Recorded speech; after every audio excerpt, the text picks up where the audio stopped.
vez, queria agradecer e cumprimentar o presidente da CCJ, deputado Daniel Vilela, agradecer a indicação e o convite da deputada Clarice Garotinho, cumprimentar o meu amigo Fábio Tradi e dizer o seguinte: nessa questão relativa à prisão em segunda instância, coube a mim fazer uma breve explanação sobre o princípio da presunção de inocência e as prisões cautelares.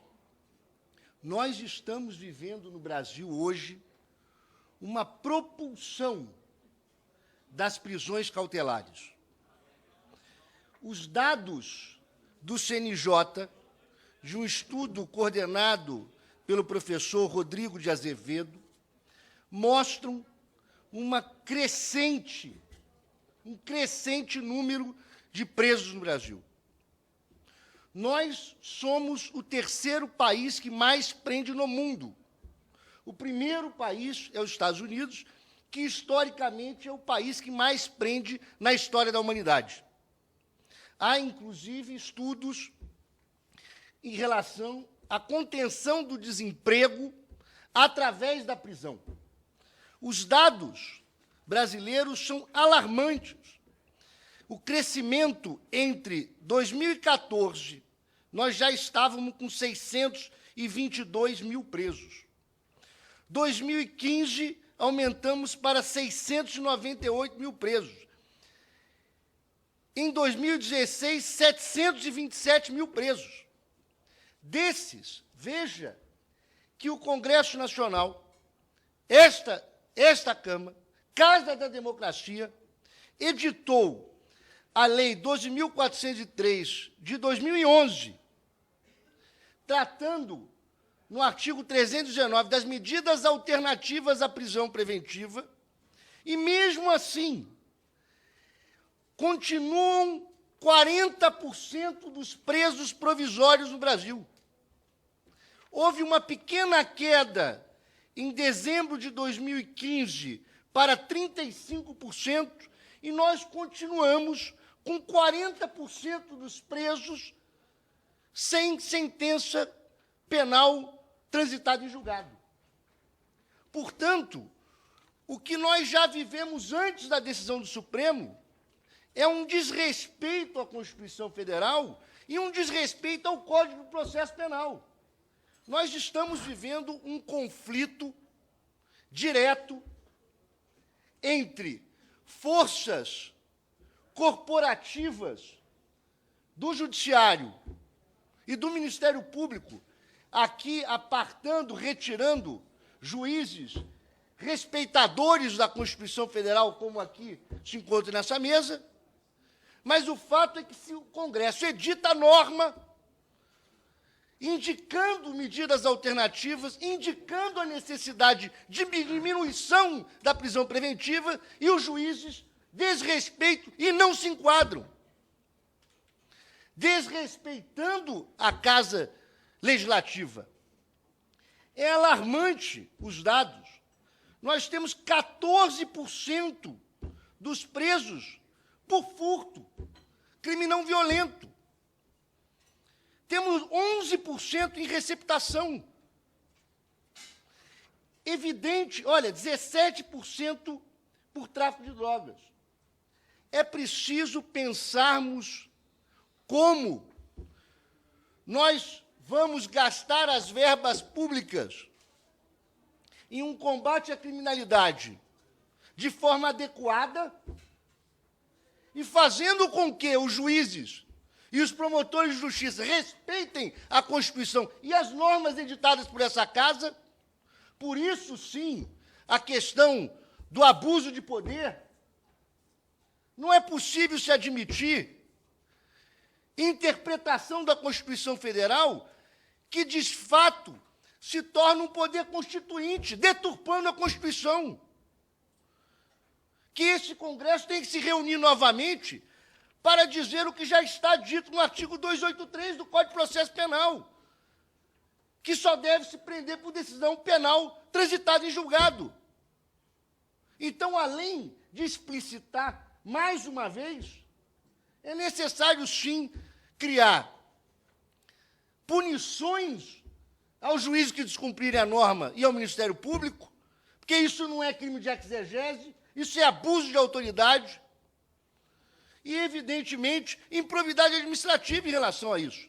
Estão gastando verba pública, lotando as cadeias brasileiras desnecessariamente e, ao mesmo tempo, verba pública que poderia estar direcionada a investigações de crime de homicídio. Os dados, nós temos quase 50 mil brasileiros mortos por homicídio, 8% dos crimes desvendados, e nós temos aqui homicídio tentado, 2%, homicídio consumado, 1%, latrocínio, 0%. Estatística do CNJ. Nós estamos gastando, portanto, verbas públicas com autoridades que desrespeitam o Código de Processo Penal e desrespeitam a Constituição Federal para não resolver o problema da criminalidade. E aí vem-se, além desses dados, vem os dados da Lava Jato, que não é à toa, porque o que está havendo é um enfrentamento à classe política, uma tentativa de descrédito constante da classe política que é preciso ser enfrentado. Os dados ditos pelo Ministério Público, está no site do Ministério Público, só em Curitiba, 227 mandados de condução coercitiva em 4 anos, 114 mandados de prisão preventiva, 120 mandados de prisão temporária. Eu fiz um cálculo. São, só de prisão, uma a cada 6 dias. Uma a cada 6 dias. Somando com o Rio de Janeiro, é uma prisão a cada 1 dia e meio. Prisão, fora contando as condições coercitivas, suspensas pelo ministro Gilmar Mendes, que é preciso, sim, editar norma proibindo, quando já existe proibição. A condução coercitiva só é possível, não tem poder geral de cautela de juiz, não, só é possível quando intimado não compareceu investigado. É preciso, evidentemente, se editar normas que regulem, que impeçam essa propulsão na prisão. E, como sugestão, diante do que nós estamos vendo, seria necessário, como foi editado o artigo 319, sobre medidas alternativas, que foi uma indicação do Congresso de que as prisões preventivas deveriam ser reduzidas.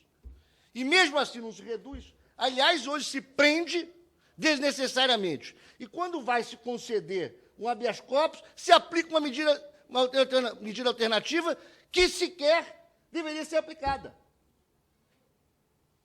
Se nós diminuímos a quantidade de habeas corpus concedidos em relação a medidas alternativas.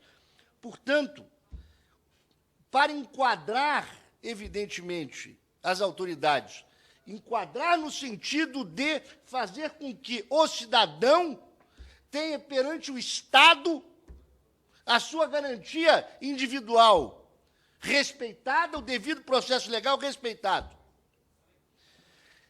Deveria se impedir prisão preventiva de crimes que não tenha violência ou grave ameaça contra o ser humano, ou animais, etc. Que se respeite a vida humana. 14% de presos por furto. Isso é uma calamidade. E se vem fazer discurso de que a corrupção mata. Ora, crime tributário também mata. Qualquer coisa pode matar sob o ponto de vista ético. Só que o direito penal, nós demoramos séculos para desenvolver dogmáticas, exigindo nexo de causalidade, exigindo que seja diretamente comprovada fisicamente a responsabilidade de uma ação em relação a determinada consequência, para se fazer discursos gerais nesse ponto. Portanto, o seguinte, temos ainda em vigor uma legislação, por exemplo, de prisão temporária, que está possibilitando essa propulsão. A prisão temporária, se formos à lista, A maior parte dos crimes são crimes violentos, mas se encaixa ali tráfico de drogas. E se deixa uma porta aberta para, hoje, a decretação de qualquer prisão com base em uma concepção geral de organização criminosa, que é outro tipo que precisamos também melhorar. Como organização criminosa, somente os crimes que são armados. O resto, nós já tínhamos o quadrilha, o bando, que muito bem servia. Então, a revogação completa da prisão temporária, que já há muito tempo dissemos que seria a prisão para averiguação do regime de 64, porque a prisão preventiva, ela abarca muito bem todas as possibilidades de proteção do Estado e do cidadão. E como, na prisão preventiva, mesmo com a edição das medidas alternativas, os juízes continuam desrespeitando, é necessário se criar exigências maiores ainda para a decretação de prisão preventiva. E aí, por que não ir ao bem jurídico tutelado? Ou seja, só aqueles crimes que ofendem diretamente a integridade física, liberdade corporal, sexual, é que se permitir uma prisão preventiva. Os outros tipos penais podem muito bem ser resolvidos com as medidas alternativas. Nós não podemos permitir com que um discurso midiático constante de aumento de pena, de aumento de medidas repressivas, persista. Nós temos chegado a pontos que os juízes e promotores, quando se fala em responsabilidade pelos seus atos, trabalham a ponto de querer imunidade. Olha o que aconteceu com o ex-governador de Estado do Rio de Janeiro, que foi arrancado de um hospital. Ato que não se vê em guerra. Juiz esse que não tem condições de exercer magistratura. Há um plano categórico para desfacelar a democracia brasileira e a classe política. E é necessário se enfrentar isto de frente. Não é possível se aumentar a cada dia penas, aumentar medidas repressivas, se mesmo com condições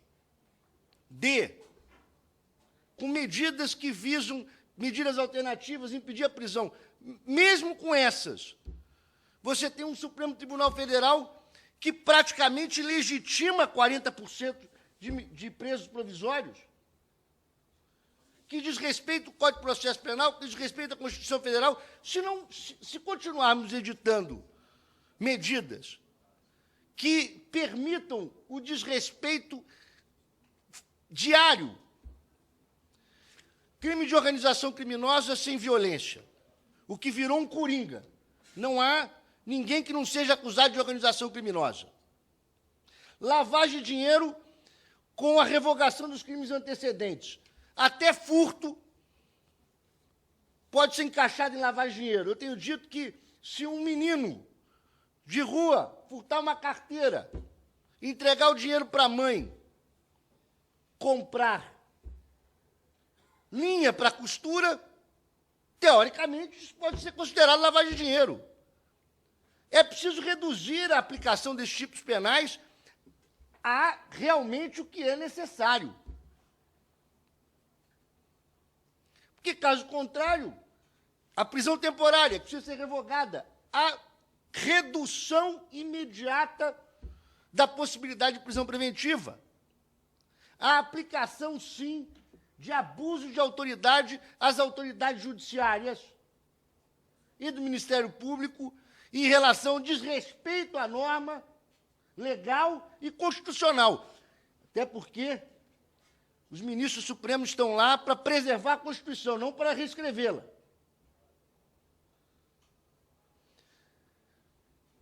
Se não adotarmos abuso de autoridade em relação a quem desrespeita a norma e a Constituição, manteremos só uma classe desse país imune, os próprios julgadores,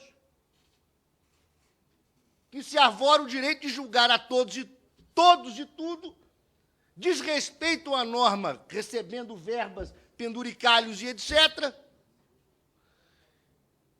e desrespeito a essa Casa Legislativa.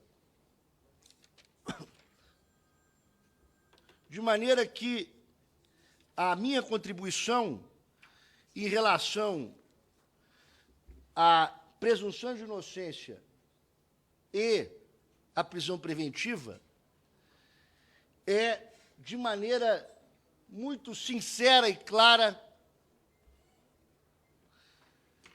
preservarmos a Constituição Federal, prestigiarmos o devido processo legal e garantirmos a todos os crimes sem violência ou grave ameaça o impedimento de prisão preventiva,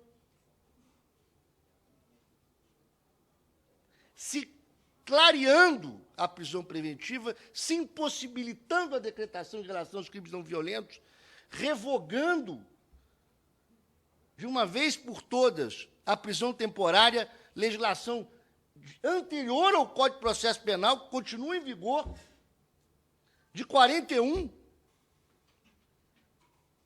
e enfrentarmos isto com sinceridade, porque não é matéria midiática que resolve o problema. Nós temos uma força de trabalho de 727 mil presos. Evidente que aqui, pelo menos 200 e poucos mil poderiam estar presos por crimes violentos. Mas nós temos quase 400 mil pessoas que poderiam estar soltas, em medidas alternativas. Nós vamos gastar verbas. Darcy Ribeiro disse, há alguns anos atrás, se não gastarmos em colégio, vamos gastar em prisões.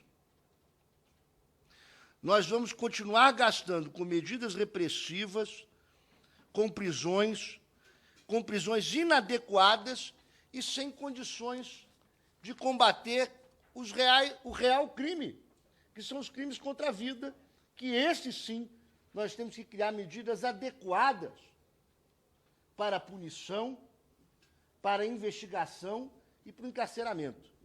Eu agradeço o convite, peço escusas à paixão daquele que acredita na Constituição e acredita nessa casa, porque somente uma casa como essa e a força política é que conseguirá conduzir o Brasil à estabilidade e à democracia. Porque esta casa, de 4 em 4 anos, precisa ir à eleição. Não tem cargo vitalício, como ministros do Supremo, do STJ e certos membros da magistratura, que, aliás, precisamos pensar também em mandato dos ministros para saberem que, em pouco tempo, estarão de volta a enfrentar a população brasileira. Agradeço.